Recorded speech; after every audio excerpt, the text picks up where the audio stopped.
উজু থাকুক বা না থাকুক, এই ছোট্ট দোয়াটি বেশি বেশি করে পড়বেন।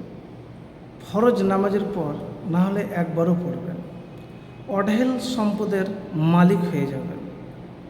তো প্রিয় ভাই, আমি যে দোয়াটির কথা বলবো আমার বানানো কোনো কথা নয়। আপনি চলছেন, ফিরছেন, উঠছেন, বসছেন, এই দোয়া মিস করবেন না। কোন দোয়া? একবারে খুবই ছোট্ট দোয়া। তো দোয়াটি পড়ার আগে একবার দুরূদ পড়বেন। আল্লাহুম্মা সাল্লি আলা মুহাম্মাদিন ওয়া আলা আলি মুহাম্মাদ কামা সাল্লাইতা আলা ইব্রাহিমা ওয়া আলা আলি ইব্রাহিমা ইন্নাকা হামিদুম মাজিদ। আল্লাহুম্মা বারিক আলা মুহাম্মাদিন ওয়া আলা আলি মুহাম্মাদ ওয়া আলা আলি মুহাম্মাদ কামা সাল্লাইতা আলা ইব্রাহিমা ওয়া আলা আলি ইব্রাহিমা ইন্নাকা হামিদুম মাজিদ। তো এই দোয়া আপনি পড়বেন, দুরূদ শরীফ পড়বেন।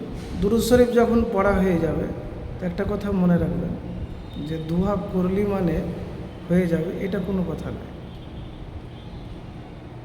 ভরসা বিশ্বাস লাগবে, পবিত্র হওয়া লাগবে, মুমিন পরহেজগার হতে হবে।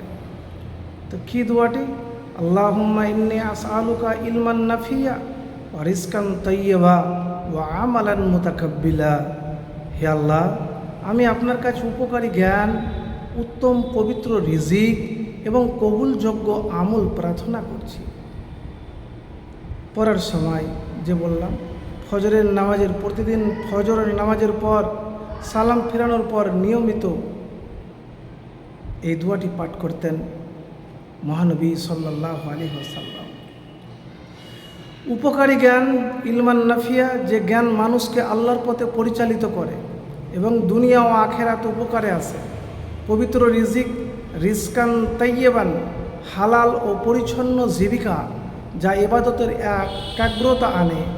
কবুলযোগ্য আমল, আমালান মুতাকাব্বিলা, একনিষ্ঠভাবে সম্পাদিত নেক কাজ যা মহান আল্লাহর দরবারে গৃহীত। তো এই দোয়া আমি ফজরের নামাজের পর বললাম বা 5 ওয়াক্ত নামাজের পরে বললাম, আপনি যতবার পারবেন পাঠ করা বাদ দিবেন না। আর একটি দোয়া আপনি পাঠ করবেন, হ্যাঁ, সে দোয়াটি হলো আল্লাহুম্মা ইন্নী আউযু বিকা মিনাল ফাকরি ওয়াল কিল্লাতি ওয়াজ জিল্লা। দোয়া তো পাঠ করবেনই ভাই। অঢেল টাকার মালিক, ধন সম্পদের মালিক হতে চাইলে, মানে টাকার যদি মালিক হতে চান, তাহলে যে কথাটি আমি প্রত্যেকটা ভিডিওতেই বলি, সময়কে পারফেক্ট সঠিকভাবে কাজে লাগান, স্কিল দক্ষতা অর্জন করুন, সময়কে নষ্ট করবেন না। তো একবার করে দেখুন, ইনশাআল্লাহ ফলাফল পাবেন।